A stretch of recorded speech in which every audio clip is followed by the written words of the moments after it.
نحمدک یا مجیب کل سائل والصلاة والسلام علی سید الانبیاء والمرسلین وعلی آلہ واصحابہ وازواجہ وعلماء ملتہ اجمعین، اما بعد فاعوذ باللہ من الشیطان الرجیم، بسم اللہ الرحمن الرحیم، ان اللہ وملائکتہ یصلون علی النبی یا ایھا الذین آمنوا صلوا علیہ وسلموا تسلیما۔ الصلاۃ والسلام علیک یا سیدی یا رسول اللہ، الصلاۃ والسلام علیک یا سیدی یا حبیب اللہ، الصلاۃ والسلام علیک یا سیدی یا شفیع المذنبین، الصلاۃ والسلام علیک یا سیدی یا رحمۃ للعالمین، مولایا صلی وسلم دائما ابدا علی حبیبک خیر الخلق کلہم۔ حمد و صلاۃ کے بعد احباب ذی وقار، ایک ایسا عمل ہے جس کی برکت سے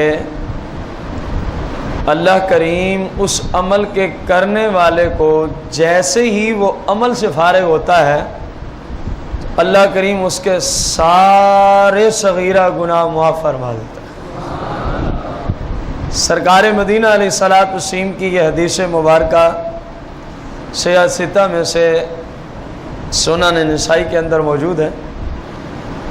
سرکار مدینہ علیہ الصلوۃ والتسلیم نے ارشاد فرمایا، جب مسلمان بندہ وضو کرتا ہے اور وضو میں جب کلی کرتا ہے، کیا کرتا ہے؟ تو کلی کی برکت سے اس کے منہ کے سارے گناہ معاف فرما دیا جاتا ہے۔ اور پھر سرکار علیہ الصلوۃ والتسلیم نے فرمایا، جب یہ وضو کرتے ہوئے ناک میں پانی ڈالتا ہے تو اللہ کریم ناک کے سارے گناہ معاف فرما دیتا ہے۔ اور سرکار علیہ السلام نے فرمایا، جب یہ وضو کرتے ہوئے اپنا چہرہ دھوتا ہے، کیا دھوتا ہے؟ تو جتنے گناہ چہرے کے ذمے ہوتے ہیں اللہ کریم وہ سب کے سب معاف فرما دیتا ہے۔